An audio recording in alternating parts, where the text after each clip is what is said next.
믿음이라고 하는 것을 이제 다양한 그 경우에 좀 다양하게 해석을 하고 적용점도 조금씩 다르게 이야기를 하는데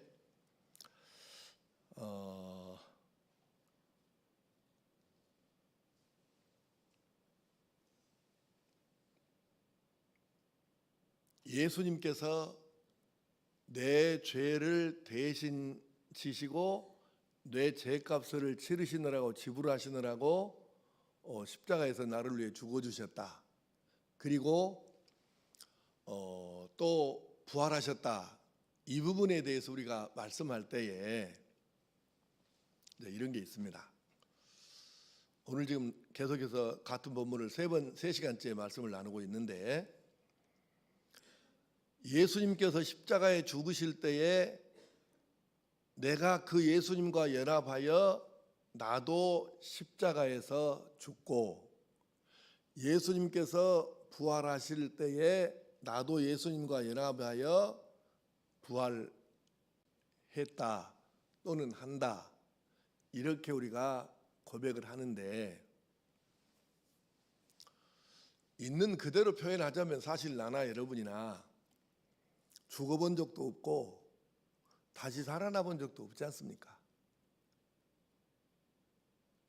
그런데 우리는 계속해서 로마서의 가르침대로 내가 실제로 숨이 끊어져 죽은 적은 없으나 예수님께서 십자가에 못 박혀 죽으실 때 죄된 나도 거기에 함께 못 박혀서 죽었으므로 이제 나는 지금 죄에 대해서는 죽은 사람과 똑같다. 이거거든요. 근데 여러분이 진짜 정말로 죄에 대해서 죽은 목숨으로 삽니까? 죽은 목숨은 죽었잖아요. 그러니까 아무 상관이 없는 거예요. 죄에 대해서 죽었다는 얘기는 이런 뜻이에요. 죄에 대해서는 완전히 죽었으니까 누가 너를 유혹을 하든지 미혹을 하든지 엄청난 것을 갖고 너를 꼬이든지 그 상관이 없어야 된다는. 왜? 죽어버린 사람이 뭔 관계가 있겠어요? 음식이란 것이 죽은 사람에게 무슨 맛이 있겠습니까? 아무리 떠놓아줘 봐야 뭔 의미가 있겠어요? 그러니까 죄에 대해서 정말로 내가 죽었다면 어떤 죄의 유혹이 내게 몰려와도 나는 거기에 들은 죽어버렸다. 그래서 전혀 미혹당할 이유가 없다는 거예요. 이거 지금 너무 쉽게 하면을 얘기는 아니고 정말 여러분이 스스로를 한번 생각해 보세요. 내가 정말로 죄에 대해서 완전히 죽은 사람인가? 아니면 우리 이제 이런 거 있잖아요. 죽은 척 하는 거 있어요. 악당이 와가지고 총을 막 쏘면 미국에는 1년에 그 최소 수십 명 이상 또는 몇백 명씩 죽잖아요. 총기 사고로. 그리고 나는 그 진짜 어떻게 학교에 가서 그 아이들이 그 천진난만한 아이들이 뭔 문제가 있다고 학교에 가서 총을 왜 쏘는지 나는 그것을 이해를 못 하겠어요. 근데 학교 가서 그 숨지는 초등학생, 중학생, 고등학생 이 아이들을 왜 죽입니까? 그 총으로. 근데 그때 이제 악당들이 총을 난사를 할 때 그때 눈치 빠른 아이들은 얼른 총 맞은 아이 옆에 가갖고 피를 갖다가 얼른 이렇게 묻히고 자기도 입 벌리고 이렇게 이제 캔치고 하늘 쳐다보고 죽은 것처럼 이렇게 있다는 거예요. 그럼 진짜 죽은 줄 알고 그냥 간다는 거지. 근데 여러분 이건 죽은 겁니까? 죽은 것처럼 한 겁니까? 죽은 게 아니에요. 근데 마찬가지로 반대의 경우를 생각해 봅시다.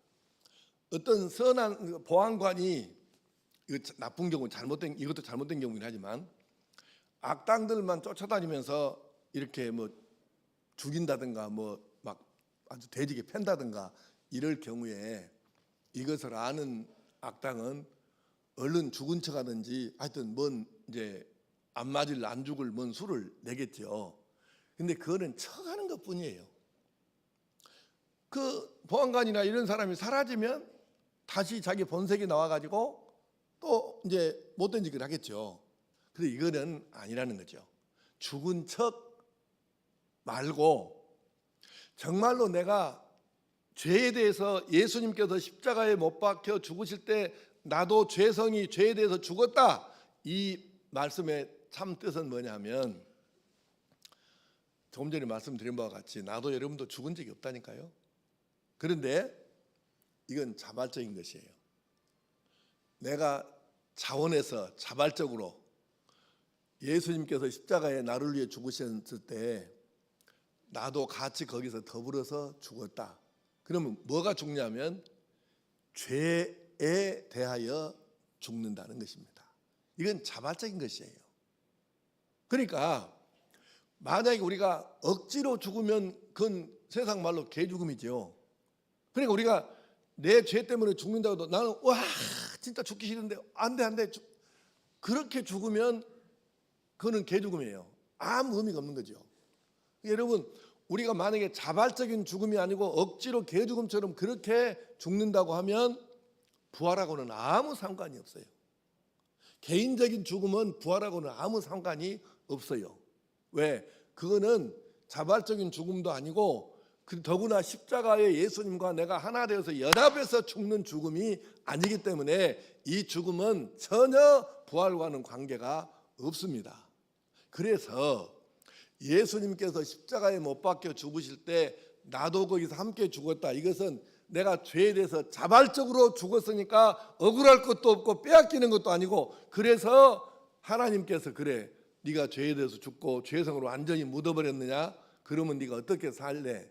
그러면 그때부터 우리는 죄가 유혹을 해도 세상 말로 꼬시고 별 난리가 쳐도 나는 죄에 대해서 죽었어. 아무 감각이 없어. 그리고 죄에 대해서 전혀 이 미혹 자체에 대해서 전혀 이제 움직임이 미동도 없는 이 상태로 가면 자발적으로 내가 죄에 대해서 진짜로 죽은 것이죠.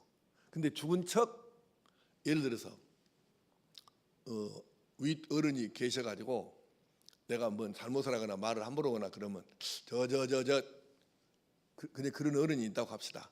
그러면 다른 데 가서는 막 큰 소리 치고 욕하고 막 지하고 싶은 대로 난리 치다가도 그 어른만 오시면 전혀 딴 사람이 됩니다. 전혀 아주 점잖하고 입도 무겁고 남말도 안 하고 흉도 안 보고 이렇게 살아요. 이거 진짜입니까 가짜입니까? 그게 가짜라는 거예요. 근데 진짜로 죽어보자는 거예요. 내가 자발적으로 자원해서 내 죄성에 대해서 완전히 내가 십자가에 못 박혀 죽어버려서 아무리 유혹이 오고 별것으로 나를 꼬이고 그렇게 나는 죄에 대한 이미 죄성이 죽어버렸으니까 아무 상관이 없다. 그래서 죄에 대해서 미동도 않는 이것이 바로 오늘 1절에서 11절까지 말씀하시는 내가 예수님과 연합해서 십자가에서 죽은 바로 그것을 지금 의미하는 것입니다. 자, 이 말씀 여러분이 잘 한번 생각해 보세요. 내가 정말로 다시 말씀드리지만 실제로 나나 여러분 죽은 적이 없다니까요. 실제로는 죽은 적이 없잖아요. 뭔 십자가에 못 박혀 우리가 이것을 믿음으로 확인하는 것입니다. 나는 예수님께서 십자가에 못 박혀 죽으실 때 나도 거기 함께 못 박혀 죽었는데 무엇에 대해서? 죄에 대해서 죽었다. 왜? 예수님께서 내 죄 때문에 내 죄값을 대신 치르시느라고 거기서 죽으셨으니까. 그래서 나도 내 죄성에 대해서 완전히 거기 십자가의 못을 함께 박혀 죽었다. 자발적으로 내가 죽는다. 그래서 더 이상 내가 죄에 대해서는 죽은 사람이니까 죄에 대해서는 더 이상 아무 미련도 죄질 생각도 죽은 척이 아니라 완전히 나는 죽어버렸다. 이렇게 생각하고 살아야 되는데 우리가 세상을 살면서 죽은 척한 사람들은 환경이나 이런 여건이 또 되면 다시 살아나요. 그래서 다시 또 죄를 짓게 되고 이것이 문제라 그 말입니다. 그래서 나는 죄에 대해 진짜 완전히 죽어버렸다. 그래서 아니 죽어버렸는데 유혹이 어떻게 넘어갑니까? 죽어버렸는데 안 죽었으니까 덜 죽었으니까 지금 유혹에 자꾸 넘어가는 거잖아요. 그래서 완전히 내가 죄에 대해서는 완전히 죽자. 스스로 자발적으로 그래서 더 이상 내가 죄의 유혹, 미혹에 대해서는 일체 내가 미동도 하지 않으리라. 그것을 결심만 갖고는 안 되기 때문에 믿음으로 확인하고, 그래 나도 그때 십자가에서 함께 죽었어. 그리고 이 결심만으로는 안 되니까 어떻게 해요? 날마다 하나님께 기도하는 것이죠. 저는 결심을 했는데 아직도 이 육신이 살아있어서 죄성의 뿌리가 끌덩어리 조금 남아있더라면 이것까지도 성령께서 도와주셔서 다시는 내가 죄의 유혹에 넘어가지 않고 정말로 죄에 대해서 완벽하게 죽은 사람으로 살게 하여 주시옵소서. 그래서 날마다 성령의 도우심을 간구하는 것입니다. 그래서 내 힘으로가 아니라 성령 하나님께서 도와주시고 감동하시고 이끌으시는 바로 그 은혜를 우리가 가지고 지금 살아가는 거죠. 그래야 우리가 온전한 승리를 이룰 수가 있습니다. 5절 말씀을 한번 보겠습니다. 5절 띄워주세요. 시작. 만일 우리가 그의 죽으심과 같은 모양으로 연합한 자가 되었으면 또한 그의 부활과 같은 모양으로 연합한 자도 되리라. 아멘. 그대로 띄워보세요. 저 자막을 잘 보십시오. 우리가 죽었다는 것에 대해서는 뭐라고 표현합니까? 시제를 봅시다. 시제. 언제로 돼 있어요? 시제가 죽었다는 것은 과거입니까? 현재입니까? 미래입니까?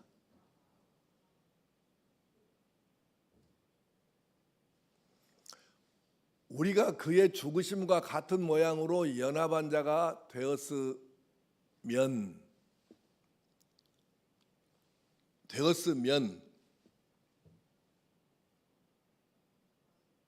이거는 과거형이에요? 현재형이에요? 시제가 미래형이에요? 과거형이죠. 죽었으면 죽었어요. 과거죠. 근데 미래 부활에 대한 이야기는 어떻게 나오냐면 또한 그의 부활과 같은 모양으로 연합한 자도 되리라. 시제가 뭘로 되어 있어요? 미래형으로 되어 있죠. 그래서 이제 나는 죄에 대해서는 옛날 진즉에 나는 다 죽었어요. 그리고 부활에 대해서는 내가 예수님과 연합해서 이제 앞으로 내가 죽으면 주님 오시는 날 다시 살아날 것입니다. 그런데 그것은 육신에 관한 이야기이고 실제로는 우리가 지금도 이 세상에서 죄에 대해서는 죽고 하나님께 대해서는 사는 것을 우리가 수없이 삶 속에서 경험하고 이것을 느끼고 또 실제 생활로 그렇게 적용하면서 이제 살아야 합니다. 그래서 예수님과의 연합은 아주 중요합니다. 다시 한번 강조합니다. 억지로 죽으면 그냥 억울한 죽음이에요. 근데 우리가 십자가에서 예수님과 하나 되어서 연합해서 자원하여 기쁨으로 죽는다면 그것은 부활이 상으로 주어지는 보상으로 주어지는 영광의 죽음이에요. 생명을 빼앗기는 것이 아닙니다. 내가 예수님의 십자가의 나를 스스로 못 받고 내가 스스로 잃는 것이지요. 죄에 대해서 완벽하게 죽는 것입니다. 그 십자가에서 죄에 대해서 나는 죽고 내가 죄에 대해서는 죽었으니까 죄에 대해서는 감각 자체를 이제 잃어버려야 된다니까요. 죄에 대해서는 감각 자체를 잃어버려야 됩니다. 누가 나를 뺨을 콱 때려요. 왜 때려? 이 XX야. 이러면 그대로 내가 지금 살아있는 거예요. 성질 안 나냐 맞고도 내가 죄에 대해서 죽어버렸는데 뭔 성질 날 것이 있다냐. 이렇게 되면 진짜 죽은 거예요. 근데 실제로 우리가 삶 속에서 그것이 결코 쉬운 일이 아니란 것입니다. 그래서 바울 사도는 날마다 자기가 어쩐다고 그랬어요? 날마다 죽는다고 그랬죠. 그래서 그리스도인들은 날마다 죽는 연습을 이것을 잘해야 합니다. 아니 우리가 감히 정우교 목사가 바울 사도고 어떻게 내가 그분하고 비교를 할 수 있겠습니까? 근데 그 어마무시한 바울 사도께서 스스로 말씀하시기를 나는 날마다 죽노라. 그 대사도도 날마다 죽으면서 그렇게 자기를 날마다 십자가에 못 박으면서 죄성에 대해서는 죽고 하나님께 대해서 사는 사람으로 나타나는데 우리가 날마다 자기를 죽이는 이 일을 하지 아니하고서 어떻게 주님 닮아가는 삶을 살 수 있겠느냐는 것이에요. 그리스도인으로 살기가 어렵다는 거죠.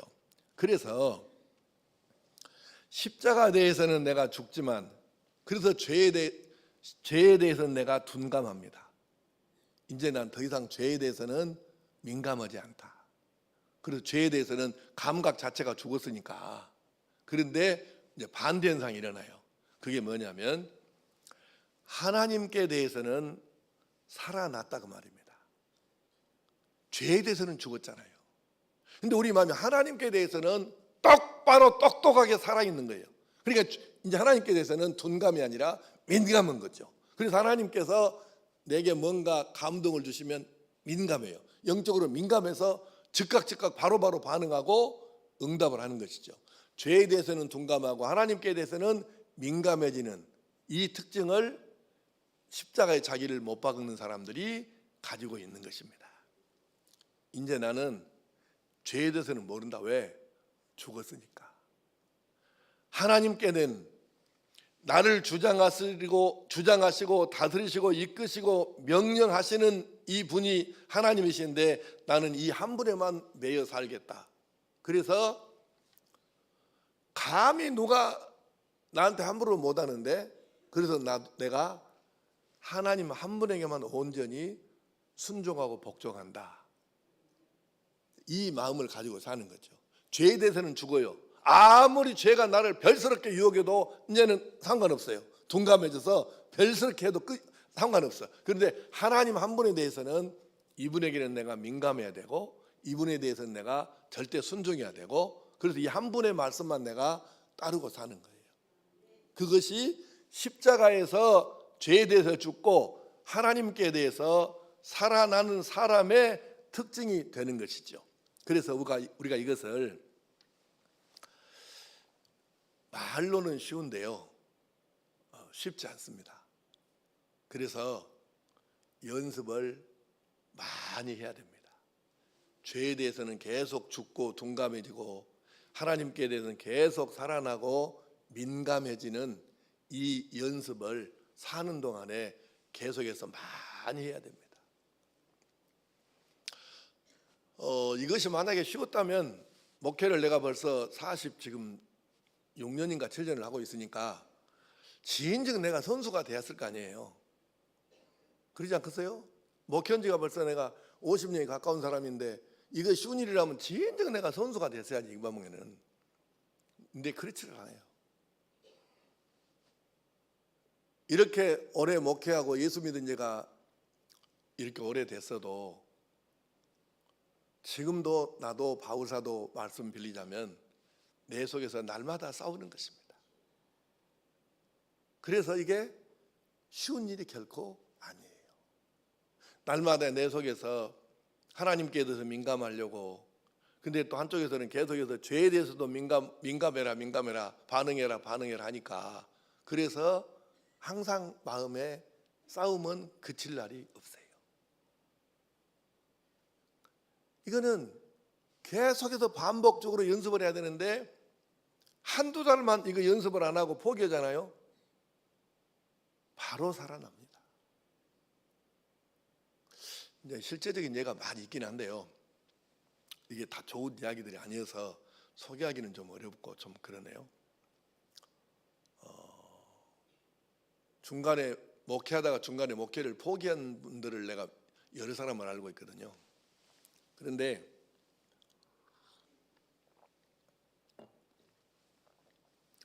예배 안 드리는, 그 예배당에 나가서 예배 안 드린, 자기 말로는 그래요. 자기 집에서 예배 드린다고 그러더라고. 근데 내가 볼 때는 그것이 혼자 드리는 예배가, 여간한 영적인 고수 아니면 혼자 드리는 예배가 쉽지가 않습니다, 여러분. 아무리 목사라고 아무도 없는데 자기 혼자 예배를 혼자 잘 드릴 수 있다, 절대 불가능한 건 물론 아니에요. 가능할 수는 있는데 영적으로 여간한 깊이가 아니고는 이건 어려운 것이에요. 그래서 목회하던 사람도 그만두고 예배당에 나가서 드리는 예배부터 시작해서 이게 안 되고 나서 몇 달 있다가 만나보면 목회하는 예수 안 믿은 사람하고 차이가 별로 없더라고요. 무서운 거예요. 그래서 우리가 내가 교회를 몇 년 다녔냐, 뭐 직분이 뭐냐, 뭐 이건 별로 중요한 게 아니에요. 일단은 날마다 십자가의 나를 죽여서 죄성에 대해서 죽고 죄에 대해서 죽고 하나님께 대해서 민감하게 반응하고 살아나는 이 연습이 날마다 반복적으로 계속되지 않으면 이게 중단한 지가 며칠 몇 달 지나면 다시 옛날로 거의 완벽하게 돌아가요. 무서운 겁니다 이게. 오직 있으면 바울 사도가 자기는 날마다 죽는다고 그렇게 고백을 하겠어요. 그러니 우리가 날마다 죄에 대해서는 완전히 죽고 하나님께 대해서 민감하게 반응하는 이 연습을 날마다 해야 돼요. 왜 우리가 큐티가 필요할까? 그래서 그래요. 날마다 왜 우리가 새벽 기도회가 필요하고 일단은 이렇게 하나님과 단둘이 있는 시간이 필요한가? 이것을 위해서 그래요. 이게 안 되면 목사도 소용없어요. 아니 여러분 생각해 보세요. 목사도 예배 안 드리고 1년 지나간다고 칩시다. 그 속에 뭔 남을게요? 안 되는 거예요. 그래서 우리가 누구를 막론하고 그 직분이 뭐냐? 아니라니까. 그거 상관없어요. 누구를 막론하고 하나님 앞에 날마다 예배자로 서고 그리고 죄에 대해서 죽고 하나님께 대한 민감하게 반응하는 이것을 연습을 많이 해서 여러분 성령께서 내게 뭔가 말씀을 하시는데 어떤 때는 설교를 통해서 어떨 때는 내가 읽는 성경 묵상을 통해서 어떤 때는 찬송을 통해서 어떤 기도를 통해 어떤 때는 누군가 간증을 통해 어떤 때는 내 눈앞에 벌어진 사건을 통해 가지고 계속해서 말씀하신다. 하나님은 말씀하시는 하나님이랬잖아요. 그러니까 계속 말씀을 하시는데 이 하나님이 말씀을 하셔도 영적으로 내가 민감한 상태에서는 이게 얼른 캐치가 되어서 아멘 아멘 하고 바로 교훈을 받아들이고 적용하고 순종하는데 이게 안 되면요 못해요. 그걸 이게 하나님의 음성인지도 모르는데 이게 하나님이 지금 나의 계시를 주시는구나 이거 자체를 모르는데 어떻게 반응을 하겠어요? 그래서 날마다 하나님 앞에 예배자로 서고 하나님께 민감해야 됩니다. 자, 그 다음에 같은 본문으로 지금 3시간째 말씀을 드리니까 조금 여러분들이 좀 지루할 수도 있을 것 같아서 좀 짤막하게 정리하겠습니다. 11절 말씀을 한번 보십시다. 이와 같이 시작. 이와 같이 너희도 너희 자신을 죄에 대하여는 죽은 자요 그리스도 예수 안에서 하나님께 대하여는 살아있는 자로 여길지어다. 아멘. 마지막에 여길지어다 이 단어가 나와요. 이 여길지어다라는 말이 이제 헬라어 사전을 찾아보니까 그게 이런 뜻이더라고요. 우리 한국 사람들 표현에 그 기름 우리 전라도 사투리로는 기름 묻은 종이에다 써놓는다 그렇게 말하죠. 기름 먹인 종이에다가 기록한다. 그러면 이제 이게 잘 안 변하는 오래 놔둬도 변치 않는 거기다가 안 잊어버리게 잘 새겨놓는다는 뜻인데 바로 그 뜻이에요. 장부에 기록한다는 뜻이거든요. 여기 여길지어다 이 단어 자체는 그 기름 묻은 종이에 기록한다 이런 의미예요. 그러니까 우리 스스로가 잊어버리지 말라는 것입니다.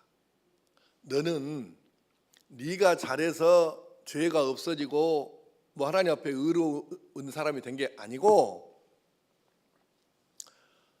하나님께서 은혜를 베풀어 주셔서 하나님의 은혜로 너희 죄 씻음을 받았고 너가 믿음으로 십자가에 같이 못 박혀서 죄의 사함을 받고 죄에 대해서는 죽은 자가 되었고 이제 하나님께 대해서는 민감하게 살아있는 사람이 되었다는 것을 잊지 말고 너도 기억하고 그걸 인정하고 살아라는 것입니다.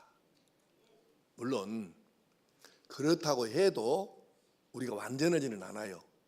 우리가 또다시 죄를 지으니까 또다시 회개를 할 수밖에 없고 다시 하나님 앞에 또 정결한 심령으로 서기 위해서 하나님 앞에 회개하고 그렇게 또 용서받고 그럴 수밖에 없는 존재인 것은 맞지만 그래도 이제 잘 기억하셔야 돼요. 이거는 절대 잊으면 안 됩니다. 내가 상황적으로는 죄악 속에 살면서 넘어질 때가 어쩔 수 없이 있기는 하지만 내 신분 자체는 죄인이 아니고 예수님의 피로 씻음을 받아서 그것을 믿음으로 받아들였으니까 내가 의인, 하나님께서 의인으로 인정해 주시는 의인이 되었다. 그래서 신분은 내가 의인이고 하나님의 아들이고 딸이다 그 말입니다. 그런데 아직도 우리가 탕자가 이제 허랑방탕의 아버지 유산 다 말아먹고 타락한 상태에서 이제 살 길이 없으니까 마지막에 돌아왔어요. 근데 자기 마음 같아서는 진짜 아버지 뜻대로 살고 싶겠죠. 지가 사람이라면 그래야 맞지 않겠어요? 그런데 객지에 나가서 워낙 죄된 습관이 몸에 배가 있어가지고 완벽에 아버지 따라서 그렇게 당장에 며칠 동안에 바꿔지기가 어려워요. 시간이 좀 걸립니다. 그래서 우리가 정말 죄 씻음을 받고 하나님을 아버지라고 부르고 그래서 의인 칭호는 받았지만 아직도 우리 삶에 씻어버리고 끊어버리고 정리해야 될 부분들이 남아있다는 거예요. 그러나 신분은 분명해요. 그 아버지가 집 나간 둘째 아들 돌아왔을 때 이제 나는 이놈이 체면이 말이 아니죠. 염치가 없으니까 나는 아들이란 이름을 도저히 감당치 못하겠으니까 품권의 하나로 그냥 여겨주십시오. 근데 아버지는 거기에 대답도 안 해. 그리고 종들한테 하인들한테 빨리 목욕시키고 옷 갈아입히고 반지 끼워줘라. 반지. 이게 반지는 그 집안의 가문의 그 도장이 문장이 새겨진 거예요. 그걸 아들로 인정해 주는 거죠. 상속자로. 그러니까 그랬으면 아들이 진짜 아들답게 살아야 되는데 마음은 그렇게 하리라고 봐요. 신분이 이제 아들 됐잖아요. 그런데 완벽하게 아들답게 살기는 시간이 좀 걸립니다. 오늘 여러분과 내가 하나님께서 의롭다고 해주셨고 너는 내 아들 너는 내 딸 그래서 우리가 감격해 가지고 아들답게 딸답게 살아야 되는데 이거 하나만 분명히 하고 넘어갑시다. 지난 시간도 계속 반복했습니다마는 내가 죄를 지으면서 막 통증이 있고 이러면 안 되는데 괴롭고 막 가슴이 뛰고 막 이제 이러면 신분이 하나님의 아들이 맞아요. 딸이 맞고. 근데 죄를 지으면서도 전혀 뭐 감각이 없어갖고 아프도 않고 괴롭도 않고 힘들지도 않고 그러면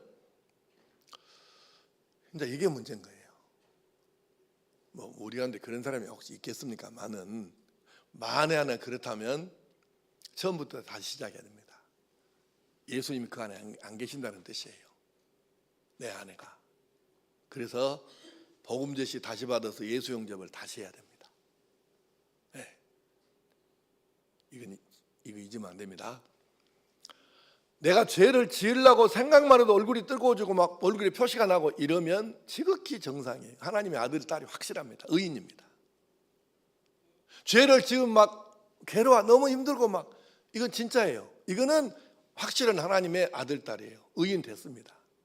근데 죄를 사람들이 하나님 말씀 성경이 죄라고 하시고 사람들도 저러면 안 되는데 이런데 본인은 아무렇지가 않아.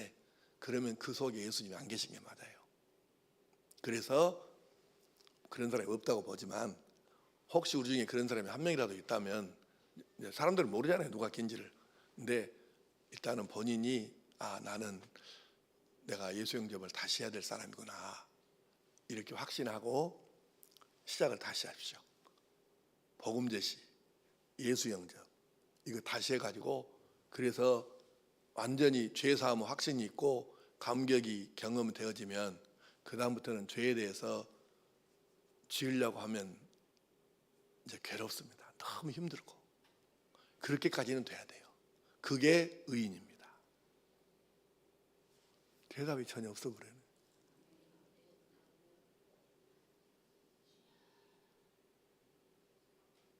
어제 걱정돼요. 원리를 말씀드리는 거예요. 그래서 오늘은 설교를 빨리 끝내겠습니다. 우리가 이렇게 여겨주셨으니까 하나님께서 여겨주셨으니까 나도 그렇게 여기고, 그래서 예수님의 십자가 위에서 이렇게 나의 죄는 씻어지고 나의 구원은 이루어지고 나의 부활도 약속되어졌구나. 십자가가 알고 보니까 이렇게 소중하고 귀한 것이었구나. 이것을 깨달으면서 날마다 근데 집에다가 십자가 걸어놓지는 말고 하여튼 십자가를 묵상하면서 바로 저 위에서 예수님께서 내 죄를 대신 지고 내 죄값을 치르시느라고 그렇게 고난과 수치 모욕당하시고 저렇게 죽으셨는데 나도 그때 거기서 함께 죽었다. 내 죄성도 함께 못 박았다. 나는 죄에 대해 완전히 죽은 목숨이다. 이렇게 여기고, 그리고 하나님께 대해서 내가 예수님 살아나실 때 다시 살아났으니까 죄에 대해서는 완전히 죽어서 이제 더 이상 죄는 모르고 살고 하나님께 대해서는 민감하게 반응하고 살아있는 그런 하나님의 사람으로 여러분들이 날마다 승리하며 살아갈 수 있기를 간절히 축복합니다. 기도하십시다. 아버지 하나님, 내가 예수님과 연합하여 십자가에 못 박혀 죄된 나를 죽여버리고, 그래서 죄에 대해서는 완전히 죽었으니 어떤 죄가 나를 유혹해도 이미 죄에 대해서 내가 죽어버렸는데 무슨 반응이 있겠냐, 이렇게 확실하게 살아갈 수 있도록 도와주시옵소서. 그리고 예수님께서 부활하실 때 내가 하나님께 대해서는 살아났으니 하나님께 대해서는 민감하고 하나님께서 어떤 방법으로 내게 말씀하시든지 사인만 주시면 즉각 바로 응답해서 실천하고 적용함으로 하여 내가 하나님께로부터 온전히 너는 진짜 내 아들이다, 진짜 내 딸이다, 이런 말씀을 듣고 인정받는 하나님의 아들, 딸로 살도록 도와주시옵소서. 주 예수님의 이름으로 기도하옵나이다. 아멘.